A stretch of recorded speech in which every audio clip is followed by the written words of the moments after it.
What's good, everybody? It's your boy ShowTyme, and I had to come here and get y'all, you know, got to talk about this, man. Get y'all a new video. We got to talk about this though, real quick, man. Salute to all my people out there that support. Make sure I hit the like button, you new to the channel, subscribe. Man, this video is about um Glenn Doc Rivers, man. A lot of people, some people advocate for Doc Rivers being a great Hall of Fame coach. I won't deny that, but we can't. What we can't do is we can't keep glossing over. Every year, we keep getting the same results out of Glenn Rivers. No matter what team it is, what franchise it is. Other than the '08 Boston Celtics, it's been a complete letdown. And some people don't want to hear that, and that's fine. But I'm here to bring y'all the reality. The sad reality of Doc Rivers is he is what I say he is. He's a coach, a great motivational speaker, but he don't make any in-game adjustments when it needs to be made. And it's mighty funny. It's this, something I noticed too, y'all. Um, every single year, the um the teams he coaches always had the stale offense. The offense always be okay. Your two best players supposed to do it all, and the rest of the guys just fall in line. That's not, and I don't think he realized like he still haven't got the fact that he haven't gotten is that it's going to take more than your two best players to get it done. You actually got to go out there and coach and make adjustments, bro. This is not the playground. You just let players play. Why is it that when it's an oncoming Glenn Doc Rivers, he is this what they say? They say the players play and the coaches coach. Why we didn't say that about any other coach in the NBA? Because when it came to Mike Budenholzer, when he just let his players play, he didn't make and he ain't make the key adjustment people think he should have made, like play Jay Crowder more or play Joe Ingles less. He didn't when he was out there wasn't putting the right rotation out there. Everybody said he deserved to get fired because Giannis let him down. Or I could say same thing in Monty Williams, right? But when it comes to Glenn Rivers, he gets a pass. Why? He has consistently shown you who he is. Glenn Rivers.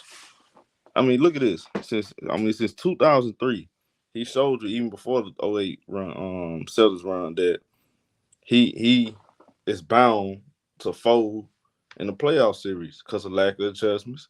All this motivational speaking stuff don't really mean nothing. Matter of fact, I give you one better. I let the greatest head coach in NBA history tell you. Let's listen to Phil Jackson on the last huddle. This team has lost more games in the fourth quarter than anybody in the NBA. They know how to lose in the fourth quarter. All right, they're just showing us that right. Phil Jackson just told you that team, the '08 and that year, that was the 2010 Boston Celtics. That was the 2010 Boston Celtics with three Hall of Fame, arguably four, Rondo. Why? So it's funny. It's a pattern, right? Doc Rivers teams always be up until teams start making adjustments. They start moving that ball, right? And just like Philly did Game 6, they fold. They fold. They lose the lead late in that game. This is Glenn Rivers teams, and it's funny when he's not the coach, like with the Clippers. Everybody, like, people like to bring but he always consistently getting players that choke.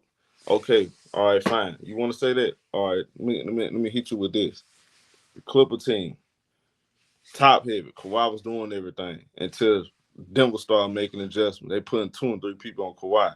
Montrezl Real out there scoring 10 points, 3 rebounds. Lou Williams shooting, scoring 10 points, 3 out of 15 from the field. Did Glenn Rose pull him out the game? He didn't. When they was getting cooked in pick and rolls, did he pull him out the game? He didn't. Paul George hit inside the backboard. When he didn't pull him out the game and they lost the game, what the first thing y'all want to do? Blame the players, and you don't blame Doc Rivers for not pulling him out the game. Terrence Manning getting the burn, Reggie Jackson getting the burn, but you got to make adjustments, bro. That's part of it. You look, players get paid millions of dollars, you get paid millions of dollars. The coach and do whatever everything you gotta do the best of your ability, bro, to make sure your team get the win. So look, then you fast forward, and he was blaming Ben Simmons, right? He was blaming Ben Simmons, the reason why they lost to Atlanta Hawks. But Ben Simmons not on the team anymore. You got James Harden, an MVP, right? Future Hall of Fame.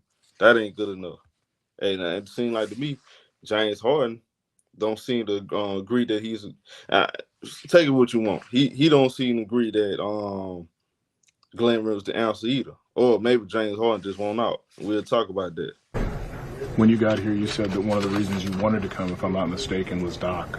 How has your relationship been with Doc, and would you like to see him back? Our relationship is okay. It's okay. I mean, he had to think about that. I mean, you been on this team for 2 years. You had to think about if y'all had a great relationship, but whatever. But I'm not gonna blame all that on Doc. James Harden got his own issues too. So does Joel Embiid. We'll talk about it in another video. But this one right here is by Glenn Rivers. Another year, another failure. 2003, he blew a 3-1 lead. As you see right here, Doc Rivers, the last nine games to make the conference finals. 2015, Game 5 loss. Look at that, back-to-back loss. That's when they blew a 3-1 lead. 2015, he lost Game 5, 6, and 7 to the Rockets. 2027. I'm sorry, 2017. They lost Game 7. 2020, of course, the famous meltdown in the bubble. Then you got 2021. Remember they lost to the Atlanta Hawks. Then you got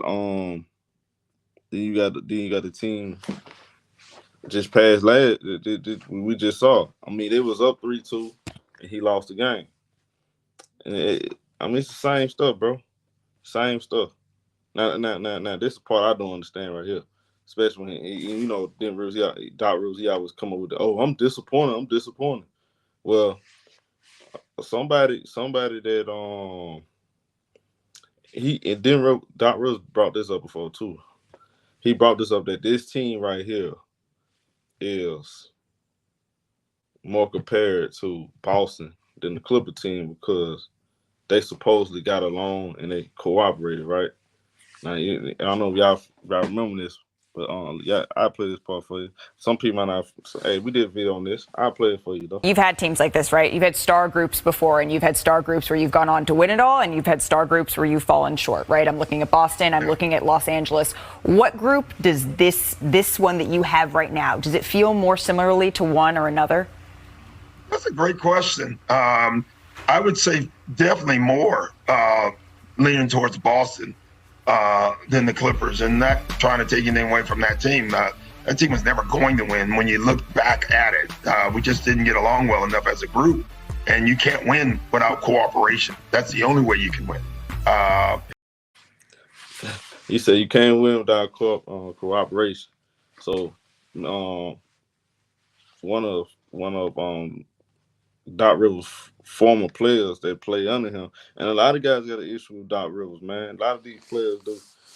I'd heard personally, bro. Some of these players didn't like Doc Rivers as a coach. I mean, despite what's put on me, and I'm not trying to bring a man down for real, but I'm pointing out the obvious though, how we don't keep the same mess with these other coaches.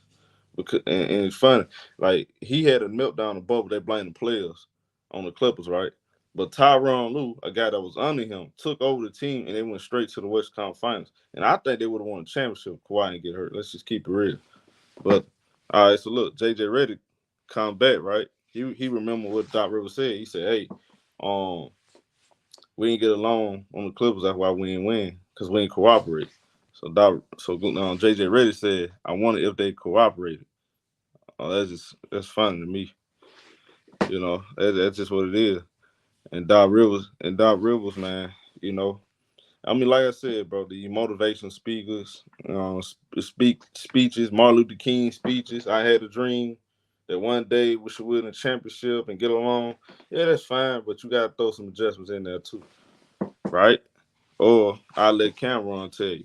First thing first, who gives a fuck what Doc Rivers say? He ain't won a championship since 2008. You ain't win since 2008. Your credibility is running out. So I'm not sure if I'm gonna agree with Murder and listen to what the fuck you saying. You had me 2013, I would have went with you. Right now, you ain't winning with niggas. You ain't winning a long time. First of all, they traded you. I never see a coach get traded. Who you got him traded for? The Clippers, remember Danny Ainge traded them from the Clippers. No, they traded the nigga from Boston to the Clippers. I never seen the coach get traded. Niggas traded you, my nigga. How would coach get traded? Which is crazy. So, hey, look, but hey, I ain't gonna give James Harden Jr. be a pass. I mean, I'm not saying that, but look, man. You know what I mean? Look, if it look like a duck, quack like a duck, it's not a squirrel.